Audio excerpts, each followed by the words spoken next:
যার সংসারে যেমন আয় তাকে সেইভাবেই ম্যানেজ করেই চলতে হবে, আমাদের সেইভাবেই চলতে হয়। Good morning, welcome everyone. আমি করুণা চলে এসেছি নতুন আর একটা ভিডিও নিয়ে, করুণা লাইফ স্টাইলে। তো গাইজ, তোমরা সবাই কেমন আছো?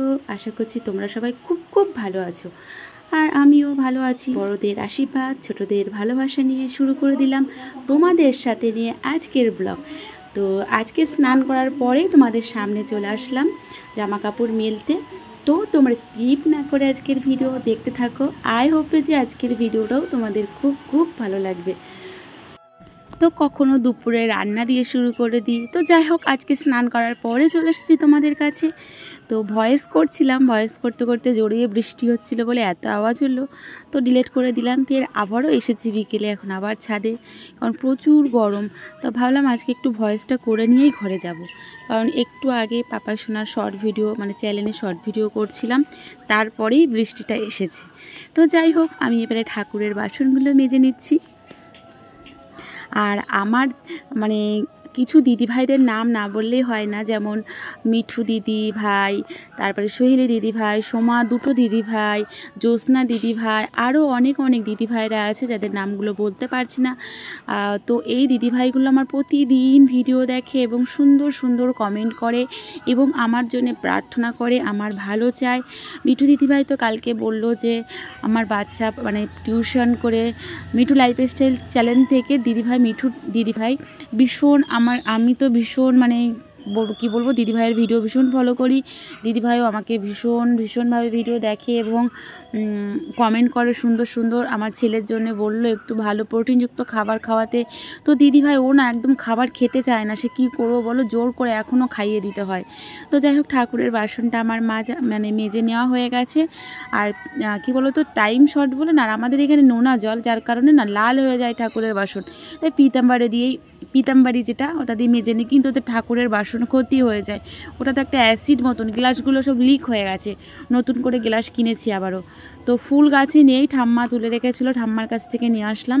ঠাম্মা ভোর 4টের সময় উঠে ফুল টুল তোলে, উঠোন ঝাঁট দিয়ে বাসি কাজ ছেড়ে তারপর ফুল তুলতে যায়। যাই হোক, এবারে যাচ্ছি ঠাকুর ঘরে। তার আগে আমি ঠাকুর বাসন মাজার আগে ভাত বসিয়ে দিয়েছি, জানো তো, জানি ওদিকে ভাত হোক, আর আমি এদিকে ঠাকুরের বাসন মেজে পুজো দিয়ে ওদিকে জামা কাপড়টাও মেলে দিয়েছি তার আগে বসিয়ে দিয়ে। তার মধ্যে এবারে পুজো দিয়ে যাব রান্নাঘরে, গিয়ে দেখবো ভাতটা হয়ে গেছে। গ্যাসটা একটু নিভিয়ে দিতে মানে মিডিয়াম আঁচে দিতে হবে, তাহলে আস্তে আস্তে ভাতটা হয়ে যাবে। তো আমি এরকমই করি, জানো তো, যেহেতু আমার দেরি হয়ে যায়, তো ওই জন্য আমি এরকমভাবেই কাজটা করি। আর স্ট্যান্ডটা ভালো না, ছোট্ট একটা স্ট্যান্ড, যেটাতে কোনো কাজই হয় না, তা কষ্ট করে তোমাদেরকে আর আমি যে পূজা দিচ্ছি দেখাতে পারলাম না। ওই ঠাকুরের বাসনটা মুছে নিয়ে আর বসিয়ে দিলাম। আর পিতাম্বারি দিয়ে ঠাকুর বাসন মাজলে না একটু মুছে নিতে হয়, বা পিতলের বাসন যা কিছু যদি তুমি মেজে নেবে, মুছে নিলে সুন্দর একটু ভালো চকচকে থাকে। তো যাই হোক, পুজোটা আমার হয়ে গিয়েছে।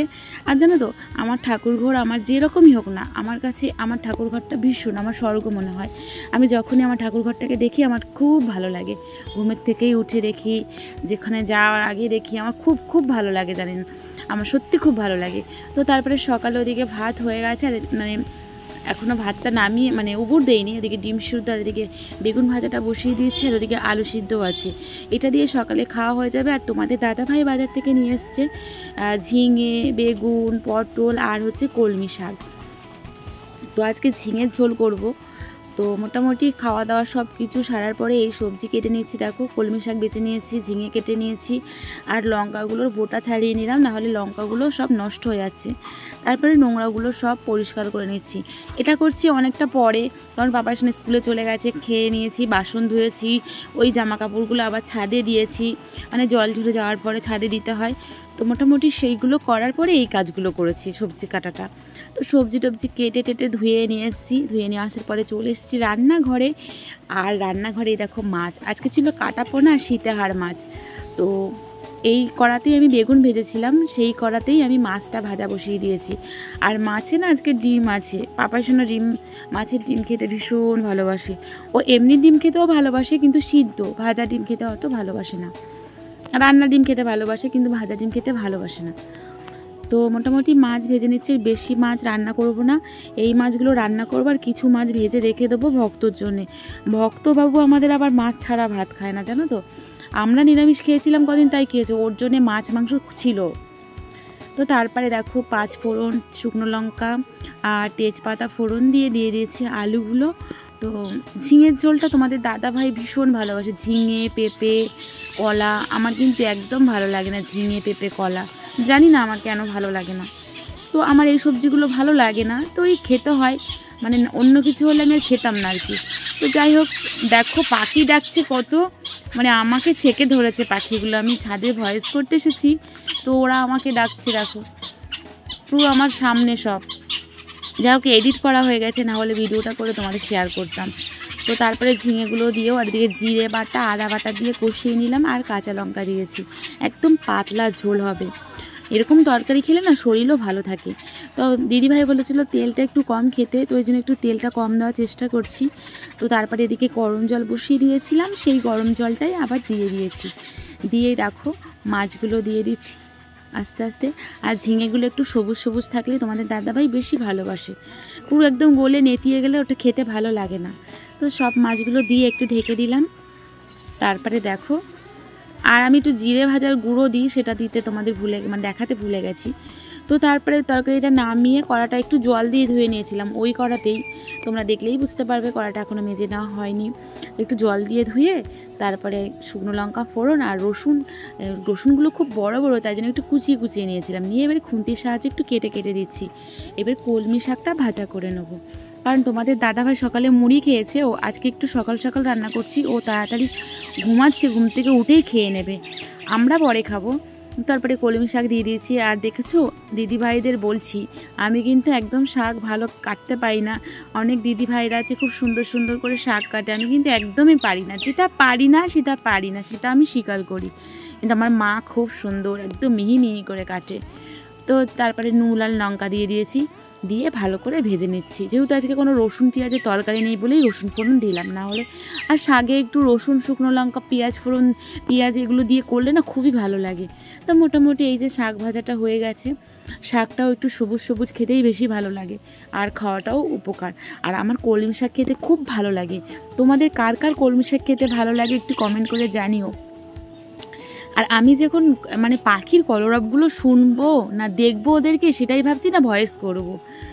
তো তারপরে আমি ভাবলাম গ্যাসটা পরিষ্কার করিনি, ভাবলাম একটু মুখটা এত হচ্ছে না, নিজেকে কেমন লাগছে, তাই এখানে দিয়ে দিয়েছিলাম বেসন, টক দই আর গিয়ে কফি আর একটু মধু দিয়ে ভালো করে একটু ফাটিয়ে নিয়েছি। নিয়ে মুখটাকে একটু কী বলো তো, নিজেদেরকেও না একটু পরিচর্যা করতে হয়। আর সংসারে তো কাজ থাকবেই, তো কাজের মধ্যেও যেটুকু ঘরোয়া জিনিস দিয়ে যেটুকু নিজেদেরকে একটু পরিচর্যা করা যায়, এগুলো ইউজ করলে ফর্সা হয় না। কিন্তু অনেকে আবার ব্যঙ্গ করে, বাবা এগুলো মাখিয়ে ফর্সা হবে, আসলে না, তারা জানে না এগুলো মাখলে ফর্সা হয় না, মুখটা ক্লিন হয়, মুখের নোংরাগুলো উঠে যায়। তো গলা টলাগুলো সবগুলো, আর সত্যি কথা এটা আজকে ইউজ করার পরে নিজেকে খুব ফ্রেশ লাগছে। পুরো রান্নার পরে এটা ভালো করে নিচ্ছি, নেওয়ার আর যেহেতু টক দইয়ের প্যাক, সেজন্য আমি সারা মুখে ঢুকে কোনো বাদ দিলাম না, সব জায়গায় নিয়ে নিয়েছি। আর কফি, এই টক দই তুমি যদি ইউজ করো না, সত্যি মুখটা এতটা ফ্রেশ লাগে কি বলবো। কখনো আমি সন্ধ্যাবেলায়ও নিই, এখন আর সময় হয় না। তো দেখো এখন বাসন টাসন মাজবো, তার আগে নিয়ে নিলাম। এরপরে আমি গ্যাস পরিষ্কার করে প্যাকটা ইউজ করার পরে গ্যাস পরিষ্কার করে নেবো, বাসন মেজে নেবো, তারপরে স্নান করে নেবো। আমার একটুও সময় নষ্ট হলো না। তো এইভাবে সময়টাকে আমরা কাজে লাগাই নষ্ট না করে। তো আমি কিন্তু ভালো একটু মোটা করে দিয়েছি, এবার ঘাড়ের পিঠেও দিয়ে দিয়েছি। তোমরাও এরকম বাড়িতে করে নিতে পারো। আমি তো পার্লারে যাই না, প্রয়োজনও হয় না সত্যি কথা। যারা নিজেদেরকে, অনেক দিদিভাইরা আছে নিজেদেরকে ট্রিটমেন্ট করে, তারা যাবে, যাদের যেটা ভালো লাগে তাদের ব্যক্তিগত ব্যাপার। কিন্তু আমাদের সময় নেই, পয়সারও অভাব, আর আমাদের সত্যি সময় নেই পার্লারে যাওয়ার মতন। সো এক কথা আমাদের পার্লারে যাওয়ার মতন পয়সা মানসিকতা দুটো একটাও নেই। তো ওই নিজেরাই করে নিই। তো তারপরে দেখো স্নান করে এসেছি, মুখটা কতটা ফ্রেশ লাগছে। এইবারে জামা কাপড়গুলো তুলে নেবো, তোমরা দেখলে বুঝতে পারবে কতটা ফ্রেশ লাগছে। আমার কিন্তু নিজেকেই খুব ফ্রেশ লাগছে। তো আমি এখন ছাদে যাচ্ছি, জামা কাপড়গুলো শুকিয়ে গেছে, এবারে জামা কাপড়গুলো তুলে ঘরে গিয়ে ভাঁজ করে নেবো, আর বাইরে আসবো না। তো আমার কিন্তু খুব ভালোই লাগছে, এই জন্য আমার প্রচণ্ড লোম মুখে। তো আমি কখনোই তুলি না, মানে ভালো লাগে না আমার। তো আর এত গরমও পড়েছে আজকে, কি বলবো। তো তোমরাই কমেন্ট করে জানিও কেমন হয়েছে আমার মুখটা, কেমন। তো তারপরে দেখো জামা কাপড়গুলো তুলে নিচ্ছি। আর ভিডিওটা কেমন হয়েছে সেটা তো তোমরা অবশ্যই কমেন্ট করে জানাবে। ভিডিওর কোনো অংশ তোমাদের যদি ভালো লেগে থাকে অবশ্যই একটা লাইক করবে, সুন্দর শেষে একটা গঠনমূলক কমেন্ট করবে। এটা তো আমি দিদিভাইদের কাছ থেকে আশা করতেই পারি। তো এই দেখো আমার জামা কাপড় তুলে নেওয়া হয়ে গেছে। তো তোমরা আমার ভিডিও, তোমাদের কীরকম টাইপের ভিডিও তোমাদের ভালো লাগে সেটাও কিন্তু তোমরা একটু কমেন্ট করে জানিও। আর তোমরা যারা আমার ভিডিও দেখছো তাদেরকে অসংখ্য অসংখ্য ধন্যবাদ। কে কোথা থেকে ভিডিওটা দেখছো অবশ্যই কমেন্ট করে জানিও, তোমাদের থ্যাংক ইউ জানানোর আছে। তো আমি এখন জামা কাপড় নিয়ে নেমে যাচ্ছি। গুড ইভিনিং, টাটা, জয় রাধে মা, সবাই ভালো থেকো, সুস্থ থেকো।